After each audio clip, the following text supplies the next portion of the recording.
आज यूएसए और रशिया दुनिया के दो सुपर पावर्स भारत के लिए एक टग ऑफ वॉर कर रहे हैं। ये दोनों भी देश इंडिया के साथ अपनी दोस्ती और गहरी करना चाहते हैं।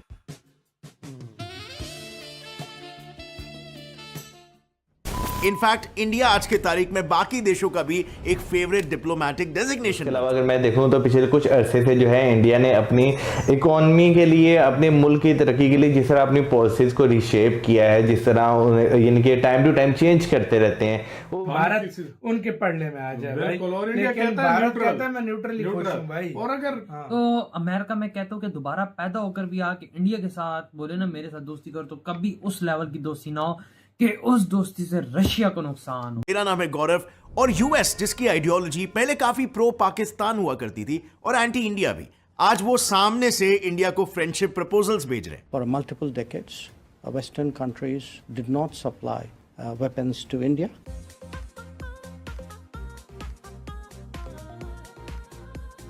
वेल, बट आखिर क्यों?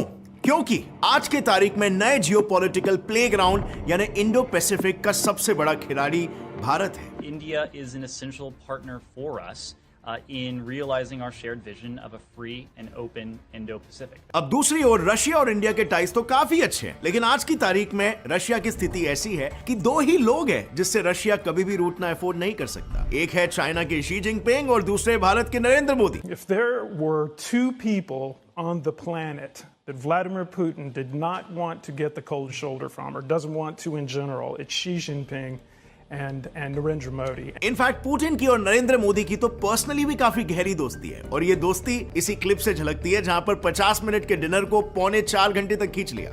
कितना टाइम लेंगे वो? बोले साहब ज्यादा से ज्यादा 50 मिनट, मैक्सिमम 50 मिनट। दोनों बैठे, बातें शुरू हुई साहब, और आप हैरान हो जाएंगे जो 50 मिनट का कार्यक्रम तय हुआ था, मैं करीब सुबह 3:45 बजे होटल वापस आया। Amazing right? लेकिन ये दोस्ती भी कोई आज की नहीं है। As you all know, Russia और इंडिया ऑल वेदर फ्रेंड्स रह चुके हैं। सो सबको पता है कि 1971 में इंडिया ने पाकिस्तान को हराया था। इनफैक्ट उनके 93,000 सोल्जर्स को भी इंडिया ने कैदी बना लिया था। बट बहुत कम लोग ये जानते हैं कि उस जंग में यूएस के ट्रैप से इंडिया को रशिया ने ही बाहर निकाला था। अब वॉर के दौरान पाकिस्तान के उस टाइम के गुड फ्रेंड ने इंडिया पर न्यूक्लियर हमला करने का फैसला कर लिया। इनफैक्ट यूएस की nuclear missile Bay of Bengal के रास्ते इंडिया की तरफ बढ़ने भी लग गई थी, और उसी वक्त पीछे से आकर रशियन नेवी ने यूएस को ब्लॉक कर दिया, जिसकी वजह से फाइनली यूएसए को जंग से पीछे हटना पड़ा, क्योंकि यूएसए को लगा मामला एस्केलेट हो जाएगा। अब रशिया के इस मूव से इंडिया को डेफिनेटली बहुत कॉन्फिडेंस मिला and the rest is history. इसके अलावा दोनों कंट्रीज ने एक ट्रीटी भी साइन की थी जिसमें रशिया ने इंडिया को एश्योर किया था कि वो कभी भी इंडिया की सिक्योरिटी पर आंच नहीं आने देगा, और यही 1971 का वॉर इसका बेस्ट एग्जांपल है। इनफैक्ट अगर गौर से सोचा जाए तो ऐसा हो सकता था कि आज कश्मीर, गोवा, दमन और दीव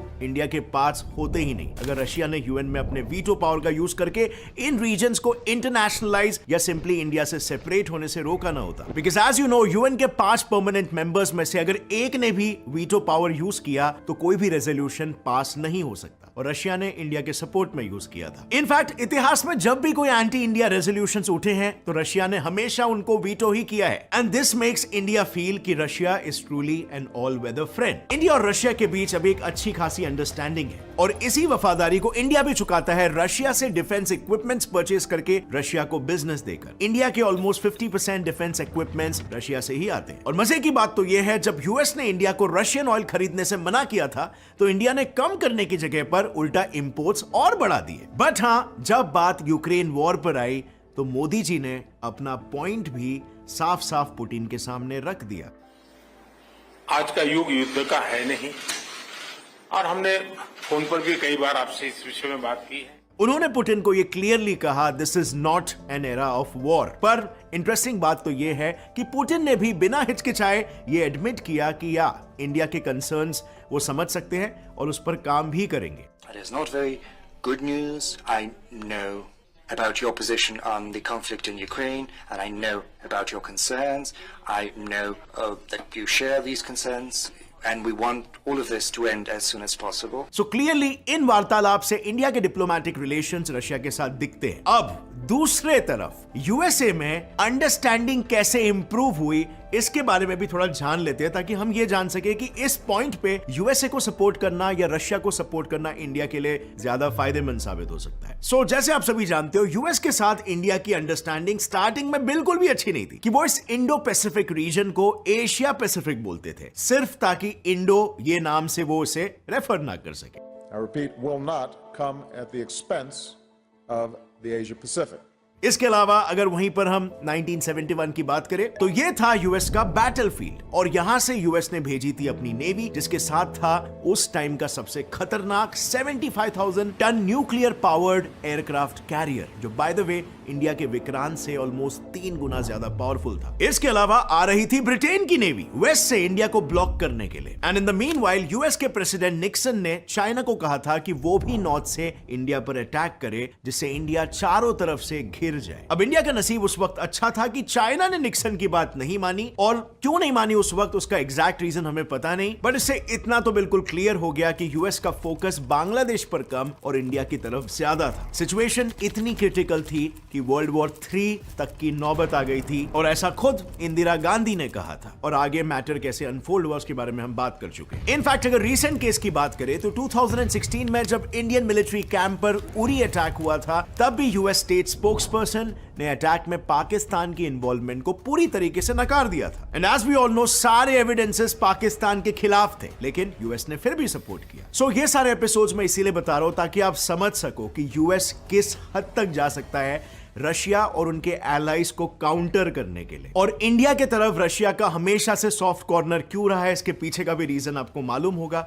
मैंने एक वीडियो बनाया था titled why Russia is India's worst enemy करके, उसमें मैंने बताया था कि रशिया इंडिया को क्यों इतना सपोर्ट करता है, क्योंकि केजीबी की फंडिंग्स यहां पे आ रही थी और इंडिया को एक सोशलिस्ट नेशन बनाने की कोशिश की जा रही थी, और उसमें इंदिरा गांधी की गवर्नमेंट सबसे ज्यादा इन्वॉल्व थी। तो उस टाइम से ही रशिया का सॉफ्ट कॉर्नर इंडिया के साथ डेवलप हो गया, and as a result Pakistan का हार्श कॉर्नर इंडिया के खिलाफ अलाइन कर दिया। इनफैक्ट यही वजह है कि इंडिया इन दो सुपर पावर्स की आइडियोलॉजीज के बीच में पिस रहा है। अगर वो एक सुपर पावर की आइडियोलॉजी की तरफ बढ़ने लगता है या उसके साथ अपने रिलेशंस को स्ट्रॉन्ग करता है, तो दूसरा सुपर पावर नाराज हो जाता है और दिखाने लगता है कि भाई उनसे पंगा लेने का नतीजा क्या है। लेकिन आज के तारीख में यूएस की बोली फिर भी बदल गई है। अब यूएस इंडिया से बदला निकालने के बजाय उसके तेवर बदल गए। एक्चुअली यूएस अब ये बखूबी जानता है कि एशिया में चाइना उसका कॉम्पिटिटर है और रशिया एक थ्रेट है। ऐसे में थर्ड बिगेस्ट कंट्री इंडिया को अपनी तरफ करना उसके लिए बहुत ही बड़ी जरूरत है, और इंडिया को डोमिनेट करके ये तो होने से रहा। Well friends, you'll be shocked to know पिछले 10 सालों में यूएस और इंडिया के बीच सिर्फ यही एक बड़ा डिफेंस प्रोजेक्ट साइन हुआ था, लेकिन अब सडनली यूएस का पूरा फोकस बस इंडिया के ही डिफेंस मार्केट पर आ गया है। सो आत्मनिर्भर भारत के तहत इंडिया ने ग्रेजुअली अपने डिफेंस इंपोर्ट्स को रिड्यूस और डाइवर्सिफाई करने का प्लान बनाया। इनफैक्ट अब तक 310 वेपन्स के इंपोर्ट्स को इंडिया ऑलरेडी बैन कर चुका है। अब इस मूव ने यूएसए के लिए 2 विंडोज खोल दिए, एक जिससे वो जॉइंट प्रोजेक्ट्स और टेक्नोलॉजी शेयरिंग के थ्रू इंडियन मार्केट में अपनी जगह और इंडिया के साथ दोस्ती दोनों पक्की कर सकता है, और दूसरी जिससे वो रशिया को ग्रेजुअली इंडियन मार्केट से बाहर कर सकता है, thereby cutting its competition। इसके अलावा एक और ऐतिहासिक कदम है इंडिया का जियोस्पेशियल पैक्ट साइन करना। सो यूएसए के 4 सबसे सिग्निफिकेंट डिफेंस एग्रीमेंट्स होते हैं, जो माइंड यू यूएस सिर्फ उन स्पेशल कंट्रीज के साथ साइन करता है जिनके साथ वो अपनी मिलिट्री इंफॉर्मेशन, लॉजिस्टिक्स, सिक्योरिटी सब कुछ शेयर करना चाहता है। अब अगर इकोनॉमिकली देखें तो रिपोर्ट्स के हिसाब से यूएसए की 200 बिग मल्टीनेशनल कंपनीज चाइना से अपना मैन्युफैक्चरिंग बेस इंडिया में शिफ्ट करने का प्लान बना चुकी है। और तो और कोका कोला, जेपी मॉर्गन और डिस्कवरी जैसी इतनी सारी कंपनीज तो ऑलरेडी इंडिया में सेट भी हो चुकी है। अब रही बात जियोपॉलिटिक्स की, तो यूएस ने इंडिया को अपने ब्लू डॉट नेटवर्क को ज्वाइन करने के लिए इन्विटेशन भी भेज दिया है। अब ये नेटवर्क एक इंफ्रास्ट्रक्चर प्रोजेक्ट है जो एक्सक्लूसिवली अफ्रीका से साउथ ईस्ट एशिया यानी इंडो पैसिफिक रीजन में ऑपरेट करता है, मेनली चाइना के बीआरआई को टक्कर देने के लिए। सो यूएस ने ऐसा क्यों किया? क्योंकि यही इंडो पैसिफिक आज वर्ल्ड पॉलिटिक्स का नया प्लेग्राउंड बन गया है, जिसके बीचों बीच एकदम वॉर्टेक्स में आता है हमारा भारत। अब गाइस सवाल यह है कि आखिर ऐसा क्या चल रहा है कि इंडो पैसिफिक में सारी ग्लोबल पावर्स का ध्यान यहाँ पर अटक गया है। वेल, ये वेब देख रहे हो, ये चाइना का BRI प्रोजेक्ट है जिसने पूरे रीजन को बहुत स्ट्रेटेजिकली एक मुट्ठी में जकड़ लिया है। अब देखो चाइना के ईस्ट की तरफ, इस हाइपोथेटिकल लाइन का नाम है 9 लाइन, जिसके अंदर आने वाले सारे आइलैंड्स को चाइना अपना क्लेम करता है under its aggressive expansion strategy, और इस वजह से USA इज वेरी कंसर्न्ड। और यही रीजन भी है कि आज के तारीख में US की 60% नेवी इंडो पैसिफिक में तैनात है, और क्वाड,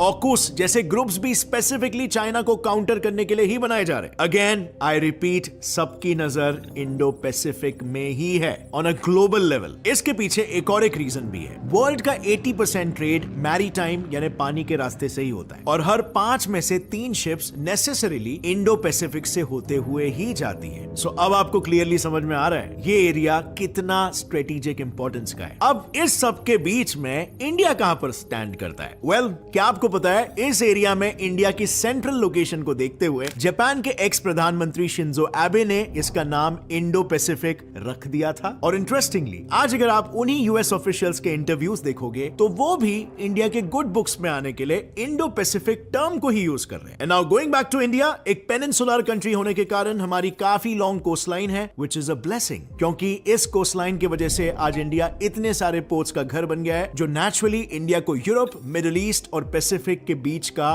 बेस्ट मिडिल स्पॉट बनाता है। इसके अलावा IHS की रिपोर्ट तो ये तक कह रही है कि इंडिया अगले 8 सालों के अंदर जापान को इकोनॉमिकली पीछे छोड़ने वाला है। एंड ऑनेस्टली जिस स्पीड से इंडिया में कंपनी सेटअप हो रही है, ऐसा होना कोई बड़ी बात नहीं है। और इसीलिए इन्हीं सब रीजंस की वजह से इंडिया का इन्फ्लुएंस इस रीजन में इतना स्ट्रांग होते जा रहा है कि खुद ऑस्ट्रेलियन हाई कमिश्नर ने इंडिया को इंडो पैसिफिक का नेचुरल लीडर ठहरा दिया है। इनफैक्ट कार्नेगी रिपोर्ट का भी यही कहना है, इंडो पैसिफिक के आइलैंड नेशंस भी इंडिया को ही एक पोटेंशियल लीडर के तौर पर रिकॉग्नाइज करने लगे हैं। अब फ्रेंड्स, अगर ऑनेस्टली देखा जाए तो एशिया के 3 मेन पावर्स है, चाइना, जापान और इंडिया। और हम सभी जानते हैं कि चाइना एक डेमोक्रेसी नहीं है जो उसे ऑटोमेटिकली एक कम रिलायबल पार्टनर बना लेता है। अब बचा जापान, जहां के लोगों की एवरेज एज ही 50 इयर्स है, प्लस पॉपुलेशन इंडिया के सामने काफी कम है। हेंस इकोनॉमिकली देखें तो जापान एक बड़ा मार्केट नहीं है, और इसीलिए यही 2 डीज, डेमोक्रेसी और डेमोग्राफी, इंडिया को इस रीजन का एक नेचुरल प्रेफर्ड चॉइस बनाते हैं। और इसीलिए अगर आप देखोगे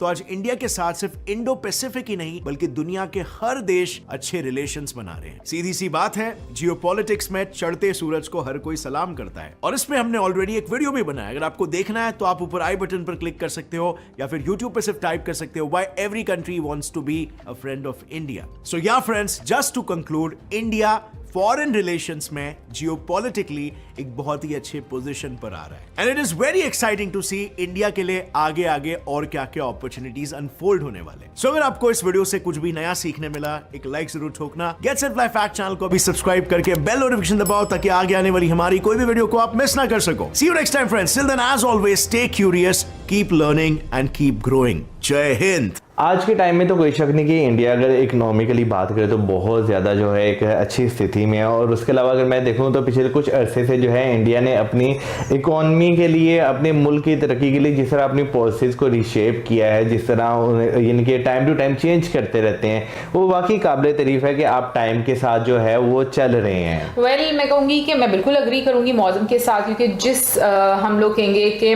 पोजीशन पर हम आज इंडिया को देख रहे हैं और जिस तरह से उभरते हुए देख रहे हैं, वो अपने आप में ये चीज़ बताती है कि जो इंडिया है वो काफ़ी आगे बढ़ रहा है, तरक्की कर रहा है। क्योंकि अगर हम लोग वर्ल्ड लीडर्स की बात करें तो उसमें आपको PM मोदी जी का नाम ज़रूर नज़र आएगा। अगर हम लोग, इसमें डाउट की बात ही नहीं है। USA भी इस टाइम भारत के साथ बहुत अच्छा है, और रूस जैसा लेकिन दोस्त कोई भी दुनिया में नहीं। बात करो इधर इंडिया की फॉरेन पॉलिसी की, जो न्यूट्रल रहकर दोनों के साथ अच्छे से कैसे रिलेशन थे, न एक को दूसरे के ऊपर बात करने देता है, दूसरे को पहले बात करने देता है। जो अमेरिका, ये दोनों फुल एडी चोटी का जोर लगा रहे हैं। भारत उनके पड़ने में आ जाए भाई, और इंडिया भारत कहता है मैं न्यूट्रली खुश हूं भाई। और अगर कहीं ना कहीं भारत ऐसी इंडियंस को भी देख लो, बहुत इंपॉर्टेंट, कहीं ना कहीं इंडियंस को देख लो या इंडियन गवर्नमेंट का देखो। अब ये देख लो कि जब आप ये वीडियो देख रहे हो तो एक तो उन्होंने डाटा बहुत अच्छे से कलेक्ट करके उसको मतलब मैनेज किया।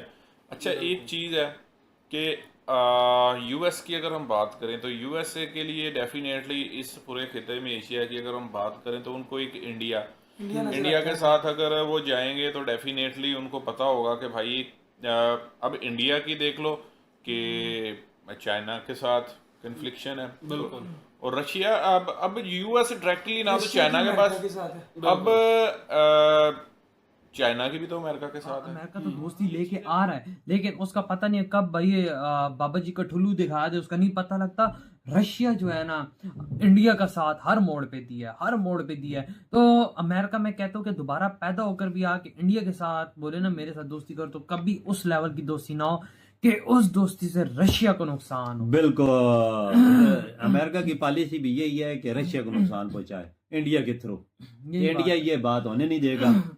पता है इंडिया की दोस्ती तो रशिया की दोस्ती बहुत पुरानी, आज की तो नहीं है ना। बिल्कुल, और जिस तरह बात चल रही है, देखो रशिया ने कितनी बार इंडिया के लिए वीटो किया, कितनी बार इंडिया के लिए मतलब कि दुनिया से बढ़ गया, अमेरिका से बढ़ गया। 1971 की बात में पाकिस्तान की सबसे बड़ी हार हुई थी। हमारा 1 लाख सोल्जर मार्शल है, बंदूकें यूं इंडिया के सामने फेंकी थी और सरेंडर अपने आप को किया था 93।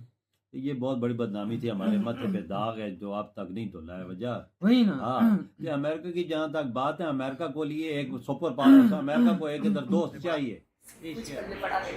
क्या अच्छा मैं एग्जैक्टली अक्सर ये सोच भी रही थी और हर वीडियो के बाद भी सोच रही थी, जब इंडिया को बहुत ज़्यादा इंपॉर्टेंस दी जाती थी, वैल्यू दी जाती थी, और ये कहा भी जाता है, जयशंकर की तरफ से कई बार कहा गया कि अभी जो हालात हैं और जो एक हमें देखने को मिलता है लोगों की तरफ से या मुल्कों की तरफ से जो रिस्पॉन्स देखने को मिलता है, वो हमें पहले नहीं देखने को मिलता था। और जैसे कि आपने क्रूड ऑयल के मामले में जब देखा कि उन्होंने कहा कि आप इनसे इम्पोर्ट करना बंद करो, तो उन्होंने और मज़ीद एक तरीके से क्वान्टिटी बढ़ा दी, बजाय इसके कि कम लाते, और वो किसी के भी प्रेशर में नहीं आ रहे थे इंडिया या इंडियन गवर्नमेंट।